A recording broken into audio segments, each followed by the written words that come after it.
ओम शांति। प्रश्नों से पार। Question number 41। किसी भी एक बात का सही समय आना चाहिए, ऐसा जो बोलते हैं, लेकिन वो सही कब होता है या सही समय आया है, ये कैसे पता चले? हर बात का सही समय आना चाहिए, इसका क्या अर्थ है? भाग्य से ज्यादा और समय से पहले, इसका विस्तार अर्थ बताएं। तो प्रश्न पूछा है, किसी भी बात का सही समय आना चाहिए, ऐसा जो बोलते हैं, तो वो सही समय कब होता है या सही समय आया, ये कैसे पता चले? या हर बात का सही समय आना चाहिए, इसका क्या अर्थ है? भाग्य से ज्यादा और समय से पहले, इसका विस्तार से अर्थ बताइए। तो सही समय कौन सा है? पुरुषोत्तम संगम योग। किसी भी बात का सही समय आना चाहिए, सही समय कौन सा है? Right time is right now. English में ऐसी कहावत है। राइट टाइम कौन सा है? Right now. ये जो कहावत है या जो कहा गया है, वो तो सही है कि भाग्य से ज्यादा किसी को नहीं मिलता, परंतु बाबा ने ये भी कहा है अभी अभी मुरलियों में, भाग्य की लकीर संभालना और बढ़ाना, उसका आधार पुरुषार्थ है। भाग्य का सितारा जितना चमकाना है, वो तुम्हारे पुरुषार्थ पर निर्भर है। भाग्य का अधिकार जितना लेना है, वो तुम ले सकते हो। भाग्य प्रॉपर्टी है। पिछले संडे के पिछले संडे क्या करना है? उसको संभालना है और बढ़ाना है। और संभालने और बढ़ाने की विधि क्या है? मुरली में क्या था? पहला है स्वयं धारण करना, अर्थात पुरुषार्थ हो गया। भाग्य को संभालने की विधि थी स्वयं में धारण करना, और बढ़ाने की विधि थी, बढ़ाने की क्या विधि थी? मुरली में क्या था? सेवा, दिल से सेवा करना, अर्थात वो भी पुरुषार्थ है। तो कहा तो गया है कि भाग्य से ज्यादा नहीं मिलता, परंतु पुरुषार्थ करना है, जितना है उससे ज्यादा लेना है। समय से पहले नहीं मिलता, तो क्या समय के लिए रुक जाए? समय जब आएगा तब आएगा, समय जब देगा तब देगा, वो दूसरी बात है। जैसे इसके पहले भी कहा था कि ये पूरे ड्रामा में दो ड्रामा है, एक छोटा ड्रामा हमारा और एक बड़ा ड्रामा। एक तरफ भाग्य, एक तरफ पुरुषार्थ है। तो कौन ज्यादा महत्वपूर्ण है, भाग्य या पुरुषार्थ? पुरुषार्थ। छोटी मूवी है और बड़ी मूवी है।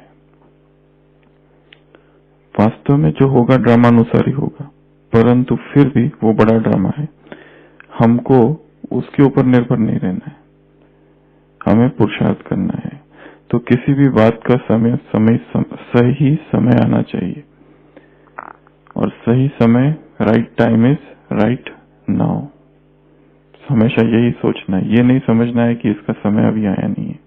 हाँ, वो दूसरी बात है, हम किसी को ज्ञान दे रहे हैं, किसी की सेवा कर रहे हैं और वो नहीं समझ रहे हैं, वहां वो कहा जा सकता है। परंतु स्वयं के लिए right time is right now, ऐसा ही समझना है। कल नहीं आज, आज नहीं अब करना है। जो भी परिवर्तन करना है आज करना है, अब करना है। तो सही समय कब होता है? तो सही समय का उत्तर क्या है? कब का अब। यह सही समय आया, ये कैसे पता चले? इसमें दूसरा प्रश्न है, ये कैसे पता चलेगा कि यही सही समय है? ये कैसे पता चले कि ये सही समय है, आ गया? नहीं, प्रश्न है कि ये सही समय आ गया है, ये कैसे पता चले? पहला उत्तर तो हो गया। कौन सा संकल्प है करने का?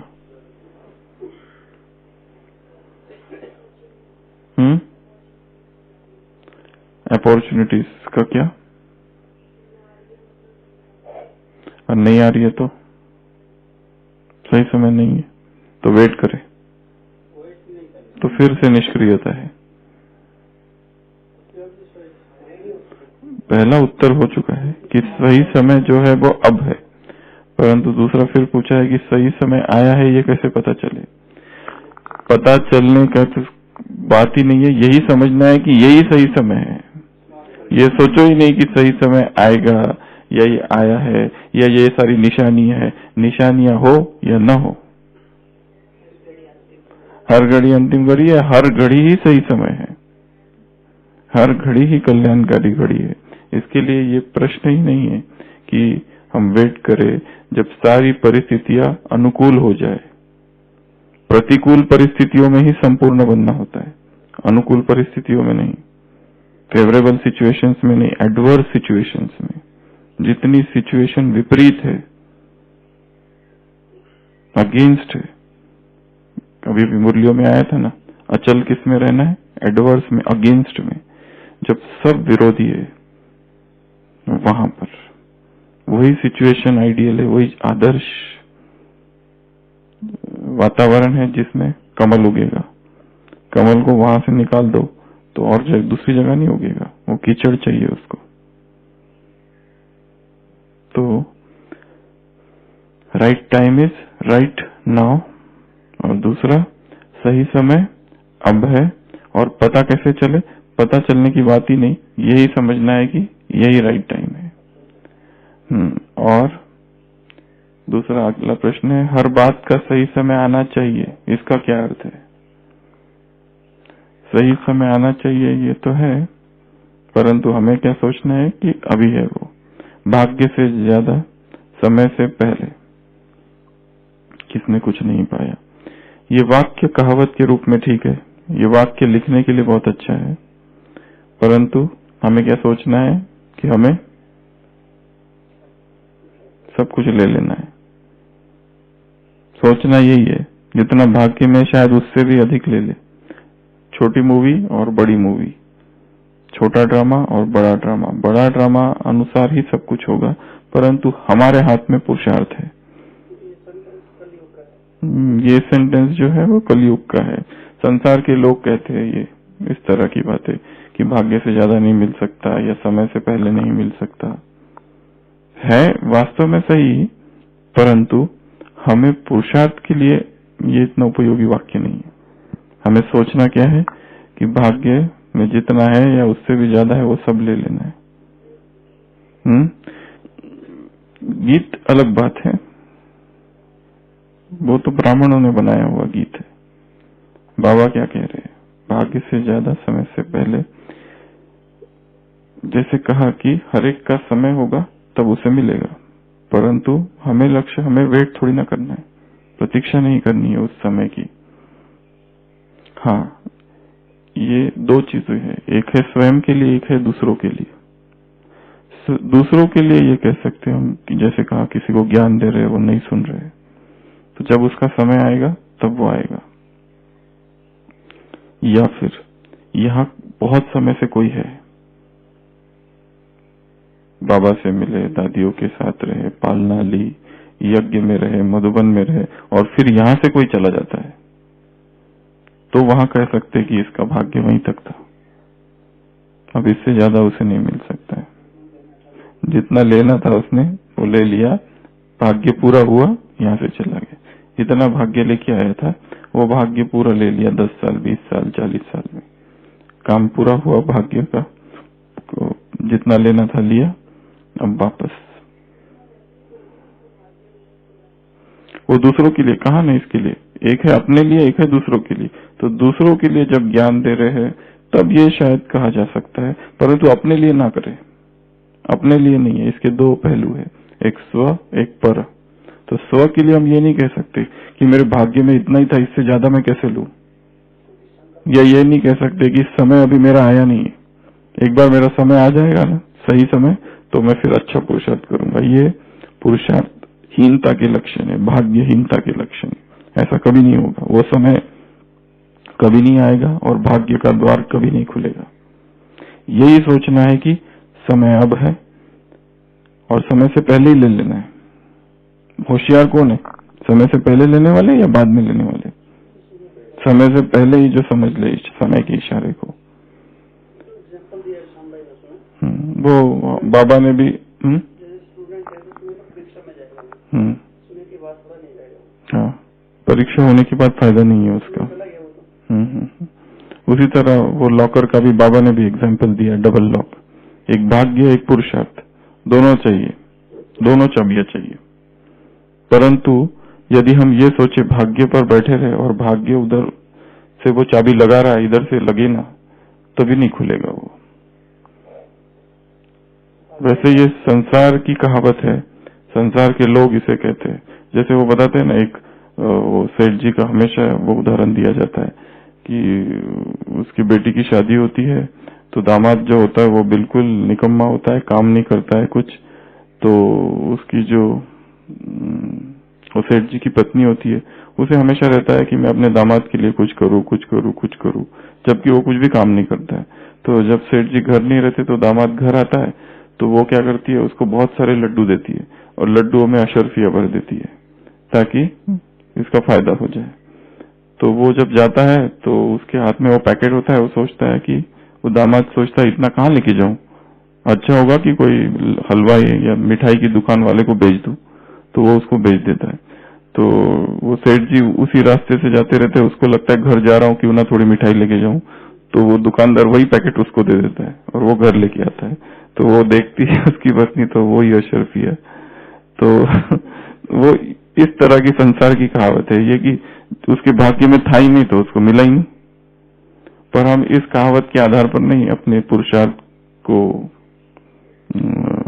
ये कर सकते।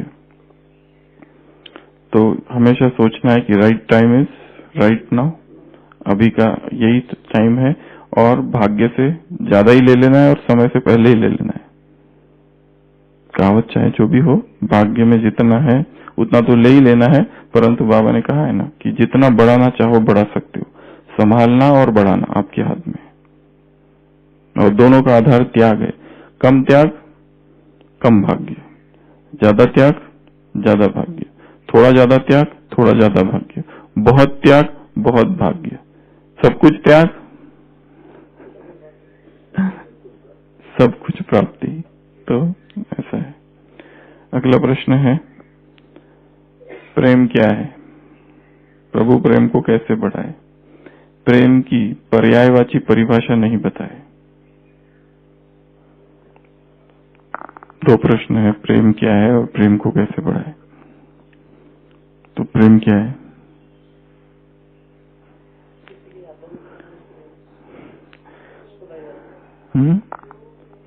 जो वो कहे वो करना, ये प्रेम है। उसकी यादों में खो जाना। और प्रेम सुखदाई याद। और प्रेम क्या है? प्रेम के पीछे प्रेम वो है कि जिसके लिए सब कुछ त्यागा जा सके, या दूरियां खत्म हो जाती है, और जिसमें प्रेम है उसकी कमी नहीं दे सकते। परंतु ये तो प्रेम का वर्णन है, प्रेम की परिभाषा पूछ रहे। प्रेम की परिभाषा, डेफिनेशन। हाँ, वो जिससे प्रेम किया जाता है उसका सब माना जाता है, परंतु परिभाषा, प्रेम किया जाता है, हो जाता है उसमें क्या?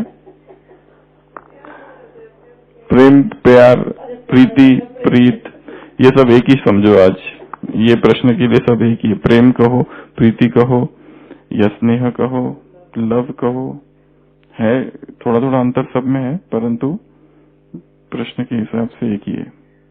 लव कहो, अंधा होता है। अच्छा, प्रेम प्राप्ति है। ये सब प्रेम की वर्णन है, प्रेम परिभाषा पूछ रहे। प्रेम माना जोड़ना, फिर योग माना वो भी जोड़ना, तो प्रेम और एक योग ही हो गया। प्रेम योग क्या है फिर? स्थायी सुख। और दुख से मुक्ति प्रेम है, जो निस्वार्थ है, जिसमें कोई हद नहीं, वह प्रेम है। अनकंडीशनल है, वह प्रेम है। वास्तव में प्रेम की परिभाषा देना बहुत मुश्किल है। प्रेम अव्याख्य है, प्रेम जो है अव्याख्य है, प्रेम अनिर्वचनीय है। अनिर्वचनीय अर्थात अनस्पीकेबल, उसकी परिभाषा नहीं की जा सकती। उसे वो गूंगे का गुड़ है, गुड़ गुड़ अवर्णनीय, इनडिस्क्राइबेबल। वो गुड़ को खाता है परंतु वर्णन नहीं कर सकता कैसा है। Jaggery of a mute, love is jaggery of a mute. वो जो बोल नहीं सकता, जो डम है, वो कैसे उसका वर्णन करे। उसने खा लिया, उसने पी लिया, उसने स्वाद चखा है, परंतु वो बता नहीं सकता अब उसको कैसे है। वैसे ही प्रेम है, जिसने पाया है, जिसने अनुभव कर लिया है, उसने अनुभव कर लिया, अब क्या बताए और कैसे बताए और किन शब्दों में बताए। शब्दों में सामर्थ्य नहीं है उसका वर्णन करने का। अव्याख्य है, अनिर्वचनीय है, अवर्णनीय है, वर्णनातीत है, गीतातीत है। उसका गीत भी नहीं गाया जा सकता है। वाक्यातीत है,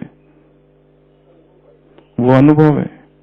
जैसे दिखाए चैतन्य महाप्रभु के जीवन में कि रात भर श्री कृष्ण कृष्ण कृष्ण कृष्ण प्रेम में पागल है, विरह है। इतना कृष्ण प्रेम का विरह, इतना कृष्ण प्रेम का विरह कि वो जो पूरा बिस्तर था वो भीग गया। और सुबह सुबह एक गृहस्थी आता है उनके पास और पूछता है कि बताओ ये भगवान से प्यार कैसे करें। संसार के लोगों के ऐसे ही प्रश्न होते हैं। तो वो कहते हैं कि मेरी ये अवस्था देखकर, यदि वो ये भी पूछता है कि परमात्मा प्रेम क्या है और उससे प्यार कैसे करे, तो वो उससे कहते हैं मेरी ये अवस्था देखकर यदि तुझे समझ में नहीं आ रहा है कि परमात्मा प्रेम क्या है, तो वर्णन करने से क्या तुम समझ पाओगे। क्या प्रेम का वर्णन किया जा सकता है? प्रेम अकारण है, कॉजलेस। प्रेम किसी कारण से भी नहीं है, वो स्वभाव है जैसे आत्मा का। यहाँ तक कि देख लो संसार के व्यक्तियों का भी प्रेम, जिससे प्रेम हो गया। दूसरे व्यक्ति को उसमें बहुत सारे अवगुण नजर आते हैं पर उसको नहीं नजर आते। उसके लिए वही सबसे अच्छा है, वही सबसे सुंदर है। वो लैला और मजनू का भी दिखाते हैं ना कि भगवान आ गया मजनू के सामने और वो आंखें बंद करके बैठा हुआ है, संकल्प करके जब तक लैला नहीं आएगी तब तक आंखें नहीं खोलूंगा। भगवान कहते मैं हूँ खुदा। मजनू कहता तुम कोई भी हो, खुदा हो या कोई भी हो, जब लैला आएगी तभी आंखें खोलूंगा। वो लैला ही खुदा है उसके लिए। वो प्रेम का क्या कारण है, क्यों प्रेम करते हो उससे? प्रेम क्यों करते हो ये प्रश्न ही नहीं है, किस लिए करते हो ये भी प्रश्न नहीं है। परंतु हाँ, एक है ईश्वरीय प्रेम। प्रेम इस संसार का सबसे मिसअंडरस्टूड शब्द है, गलत हाथों में पड़ा हुआ, गलत प्रयोग किया हुआ शब्द है। क्योंकि जो परिभाषा जिस तरह से आज लोग प्रेम की परिभाषा करते हैं, वो प्रेम वास्तव में है ही नहीं। हर आत्मा में एक प्यास है मिलन की, एक गहन अभिप्सा, डीप डिजायर फॉर यूनियन। परंतु ये व्यक्ति भूल गया है कि स्थूल तल पर, तत्वों के तल पर, पदार्थ के तल पर, देह के तल पर जो भी मिलन है वो मिलन है ही नहीं। क्योंकि तत्व जो है, पदार्थ जो है, आणविक, अणु जो है, दो अणु जो है, दो एटम, दो मॉलिक्यूल एक नहीं हो सकते कभी। परंतु मनुष्य ने यही भूल की है, उस प्रेम को वो मिलन समझा है। परंतु मिलने के बाद भी दूरी वैसी ही रही है, क्योंकि प्यास है मिलन की, गहन प्यास, और वो प्यास पूरी हुई ही नहीं मिलन के बाद भी। क्योंकि देह जो है, तत्व जो है, अणु जो है, वो आणविक मिलन कभी हो नहीं सकता है, वो दूरी हमेशा रहेगी उसमें। वास्तव में ये बात जो है वो भावों की है। प्रेम वास्तव में शब्द प्रयोग केवल आत्मा परमात्मा के लिए ही किया जा सकता है और किसी और के लिए नहीं। आत्मा का परमात्मा से मिलन, अर्थात वो भी उस अर्थों में नहीं कि आत्मा परमात्मा में समा जाए, दो एक हो जाए, उस अर्थों में नहीं। वो उसमें इतनी खो जाए, उतनी तल्लीन हो जाए कि उसे उसके अतिरिक्त फिर और कुछ नजर ना आए। तो परमात्मा प्रेम जो है बहुत ऊंचा शब्द है। प्रेम कहो, स्नेह कहो, प्रीति कहो, सौहार्द, अलग अलग शब्द है, थोड़े थोड़े मिलते, थोड़े थोड़े दूर, परंतु उनकी व्याख्या करना बहुत मुश्किल है, बहुत मुश्किल। अनुभव है, प्रेम अनुभव है, प्रेम एक प्रतीति है, प्रेम एक एक्सपीरियंस है, एक रियलाइजेशन है। और दूसरा है प्रभु प्रेम को कैसे बढ़ाए, क्या करे। ईश्वरे अनुराग विषय विराग, कहावत है संस्कृत में कि विषयों के प्रति जब तक विराग ना, तब तक परमात्मा प्रेम नहीं, और जब तक परमात्मा प्रेम नहीं तब तक संसार के प्रति विराग नहीं। दोनों ही बातें सत्य है। तो प्रेम को बढ़ाने की विधि, ईश्वरीय प्रेम को बढ़ाने की विधि, वैरागी भाई, आशीष भाई, ईश्वरीय प्रेम को बढ़ाने की विधि क्या है? दुनिया से वैराग, प्राप्तियों को याद करना, भाग्य को याद करना, खजाने को याद करना, अच्छे अच्छे गीत सुनना, और अनुग्रह का भाव, ग्रेटिट्यूड का भाव, उपकारों को याद करना, क्या क्या उपकार किए हैं उसको याद करना, और सांसारिक दुखों का चिंतन, संसार का चिंतन, जिन्होंने भगवान को छोड़ा और उनकी क्या गति हुई है उसको देखना, और ज्ञान, ज्ञान के आधार से प्रेम बढ़ सकता है, और वैराग के आधार से, ज्ञान के आधार से, और संसार का साक्षी भाव से चिंतन करने से। तो कैसे? लव फॉर लव सेक जिसको कहते हैं, प्रेम केवल प्रेम के लिए, कोई स्वार्थ भावना नहीं हो उसमें, ऐसा प्रेम, लव फॉर लव सेक, कुछ भी नहीं चाहिए, कुछ भी नहीं चाहिए। वो अगर सामने खड़ा हो जाए और कहे मांगो क्या चाहिए, हमारे पास सब प्राप्त है, कुछ चाहिए ही नहीं, वो कहे साक्षात्कार कराओ क्या, तो क्या कहोगे कमलेश भाई? कराना है तो कराओ, नहीं तो नहीं कराओ, उससे प्रेम में कोई फर्क नहीं पड़ने वाला है। और प्रेम को कैसे बढ़ाए? उसका नाम लुभाने वाला है, उसकी महिमा गाना और उसकी महिमा सबको सुनाना, उसकी महिमा, उसके महावाक्य सुनाना, उसकी महिमा सुनाना, उसके ज्ञान को, उसके गुण को, उसकी महिमा को। अभी अभी मुरली में प्रश्न था ना व्यक्तवाणी में, यही जिसका उत्तर ये था कि भगवान उसके बाप के ज्ञान को, बाप के ज्ञान को, बाप के गुण को, बाप की महिमा को जो सुनाते हैं वो क्या? नहीं वो नहीं, हाँ उसी में था, वही उसी में था। प्रश्न क्या था? बाप को कौन प्रिय है, इस तरह कुछ प्रश्न था। फिर भी और बताओ, प्रेम को कैसे बढ़ाए जीवन भाई जी? ज्यादा से ज्यादा योग में बैठो, क्या नींद, लव में लीन हो जाओ। कैसे? वही तो प्रश्न है। अच्छे अच्छे साहित्य पढ़ो, मतलब चिंतन साहित्य पढ़ना, बाबा मिलन की सीरीज, और उसको याद करो। और हमारे साथ भी कर रहा है। बाइबल में एक जगह है, not everyone who cometh and saith lord lord, हर एक नहीं जो आके कहता है हे प्रभु हे प्रभु, but he that doeth the will of my father shall enter the kingdom of heaven. जो उसकी मत पर चलता है वास्तव में वही उससे प्यार करता है। जो मेरे पिता की मत है, श्रीमत है, उस पर जो चलता है वही उससे वास्तव में प्यार करता है। Not everyone who cometh and said, केवल आके बाबा बाबा बाबा कहने मात्र से नहीं, मुरलीधर से प्यार, अर्थात मुरली से प्यार, उसने कहे हुए महावाक्यों से प्यार, एक एक वाक्यों से प्यार, वो वाक्यों से प्यार नहीं है तो वो प्यार वास्तव में नहीं है। केवल कहने मात्र का सौदा नहीं है, ये मुख का सौदा नहीं, दिल का सौदा है। अव्यक्त महावाक्य है बाबा के। तो he that doeth the will of my father that art in heaven shall enter the kingdom of heaven. So प्रभु प्रेम को बढ़ाने की विधि है उसके उपकारों का चिंतन करना,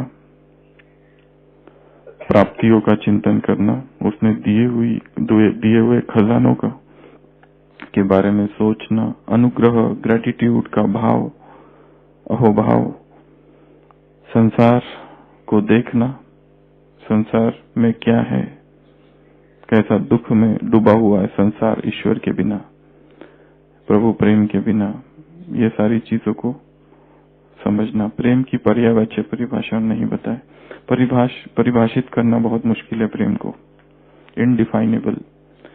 अगला प्रश्न है, कई बार हम रिएक्ट कर रहे होते हैं, सहन नहीं हो रहा होता, पर उसी समय बड़ी गलती भी कर रहे होते हैं, फिर भी हम बड़े है कि बड़ी है, बड़े गलती भी कर रहे होते हैं, फिर भी हम सहन कर लेते हैं। तो यह सहन शक्ति हमारे अंदर थी, लेकिन उस समय काम क्यों नहीं कर रही थी, जबकि चिंतन में कुछ नहीं था? क्या प्रश्न है?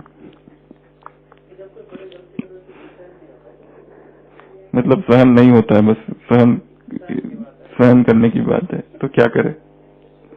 कैसे बढ़ाएंगे सहन शक्ति को? उनका बाबा ने ये भी कहा, अगर कोई भी हो, छोटा बड़ा या साथी, जब गलती कर रहा है उस समय क्या है? महारथी नहीं है। ये तो था अभी मुरली में क्या कहा था लास्ट संडे की, आसुरी शक्ति का प्रभाव है, आसुरी शक्ति का प्रभाव है। वो उस समय वशीभूत है, आसुरी शक्ति का उस समय प्रभाव है, चाहे कितने भी एंगर मैनेजमेंट पे क्लासेस कराए हो। खास बुलाया ही जाता है एंगर मैनेजमेंट में बोलने के लिए, परंतु वही व्यक्ति हमारे सामने क्रोध कर रहा है, अब क्या करोगे? नहीं, देखने तो नहीं है, पर वो दिख रहा है।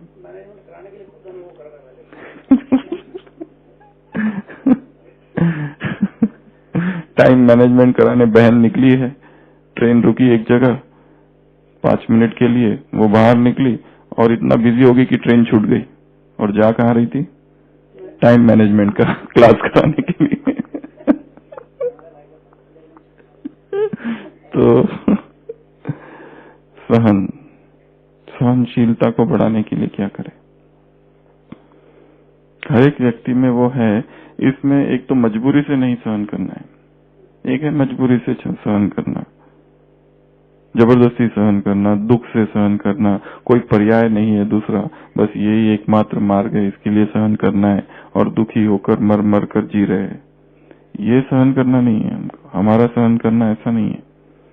हमारा सहन करना, वो उसका वर्णन भी नहीं होगा फिर कि हमने बहुत सहन किया, हम ऐसा करते हैं, हम वैसा करते हैं। क्या करें उसके लिए? ज्ञान क्लियर हो, ड्रामा का ज्ञान क्लियर हो।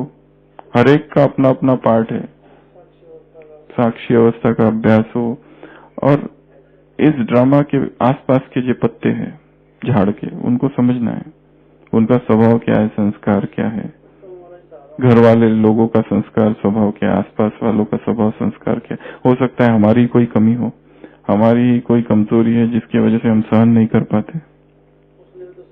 उसने तो सहन कर करके ही तो इतना शक्तिशाली बना है। हर एक सहन करके ही आगे बढ़ता है। जो भले हमको अभी नहीं लग रहा है, अभी लगता होगा कि ये तो सबको बहुत डराता है या फिर कुछ करता है, सबके साथ धमकाता है, परंतु उसने भी बहुत सहन किया है। जो भी इस ईश्वरीय यज्ञ में आए हैं सबने सहन किया है। ऐसा शायद कोई नहीं कि जिसने सहन नहीं किया है। सिक सिक झुक झुक मर मर सबने सहन किया है यहाँ। और आपको वो सहनशीलता का पाठ पढ़ाने आया है ना। ये साजिश है उसकी कि आपको संपूर्ण बनाए। The entire universe is conspiring to make you perfect. कैसे भी बनाए, पर उनकी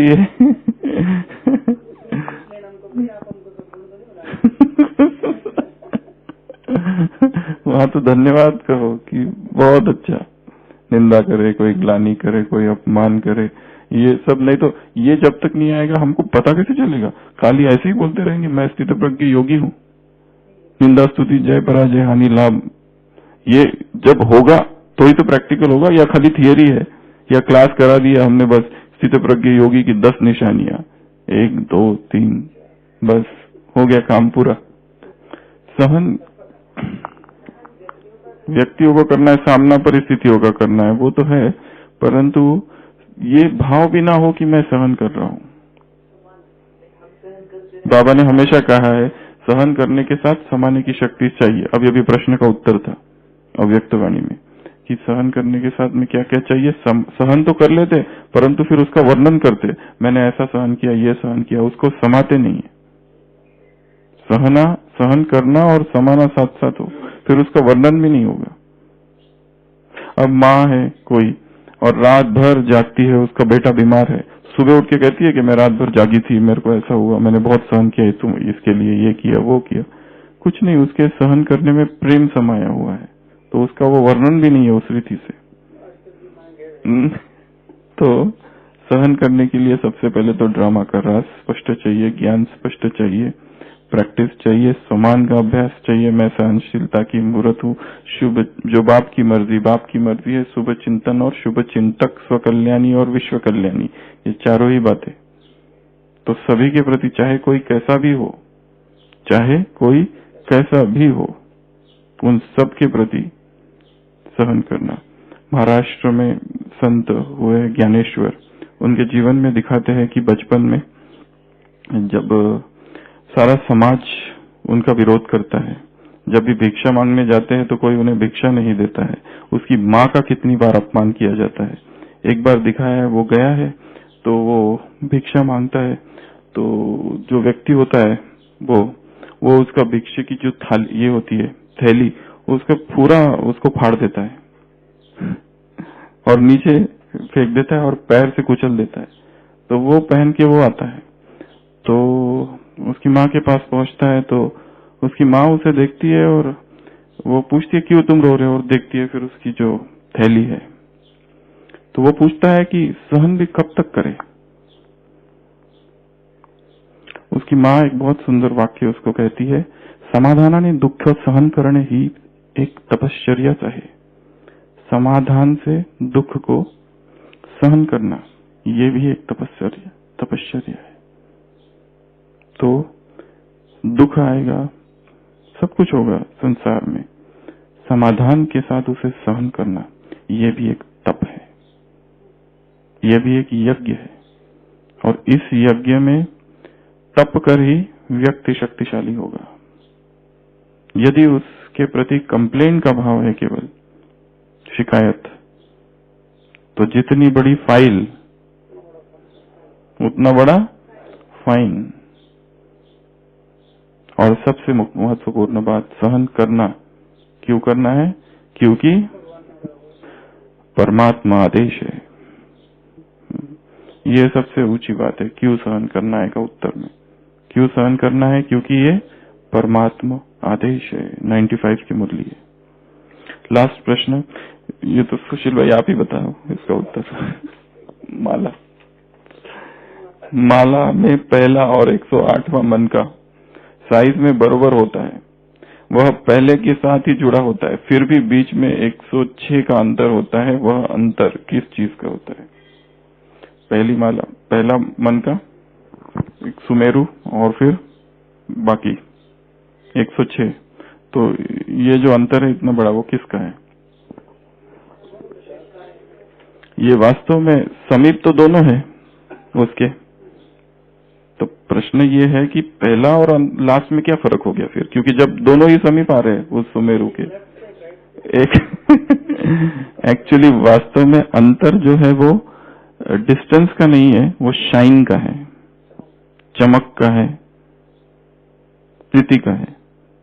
वो ऊपर के अपीयरेंस का नहीं है या प्रॉक्सिमिटी का नहीं है, डिस्टेंस का अंतर नहीं है। वो है तो दोनों समप, एक इधर से एक इधर से, परंतु इसकी प्यूरिटी 108 की फर्स्ट की प्यूरिटी और लास्ट वाले की प्यूरिटी में बहुत अंतर है। अंतर पवित्रता का है, अंतर योग बल का है। हाँ, वो ऐसा तो कुछ है नहीं। मैंने कहा ना, बाबा ने इस संसार की चीजों को खुटिया बनाई है जिसमें अपने सिद्धांत को लटकाया है। कैसे समझाएगा? सिद्धांत निराकार है, एब्स्ट्रैक्ट है नॉलेज। इसके लिए वो उदाहरण देता है, जैसे जैसे कितने उदाहरण, एग्जाम्पल मेथड, सारे उदाहरण ही उदाहरण है। जैसे वो वैसे ये, जैसे वो वैसे ये, जैसे वो करता है वैसे ये। तो ये ज्ञान निराकार है। इसलिए अंतर जो है वो उसका नहीं है कि इतने सारे हैं और फिर भी दोनों समीप है। अंतर है चमक का, अंतर है पवित्रता का, अंतर है योग का, तपस्या का, बल का। जमीन और आसमान का अंतर है, पहला में और 8वां में। उसमें भी बहुत सारी बातें बाबा ने गिनाई थी। संपूर्ण पवित्रता, संपूर्ण निश्चय बुद्धि, संपूर्ण विजय, विकारोजीत अवस्था या विकर्माजीत अवस्था, संपूर्ण निराकारी स्टेज, निरंकारिता, ये सारी बातें उसमें आएगी। उसमें भी संपूर्णता में भी अंतर थोड़ा थोड़ा। एक है मैंने बाबा निमित्त है ये कहना, एक है उसका वर्णन करना कि मैं निमित्त हूं और वो करा रहा है, एक है कुछ नहीं करना। उसमें भी कितनी सारी स्टेजेस है, अहंकार निरंकारिता की स्टेजेस। ओम शांति।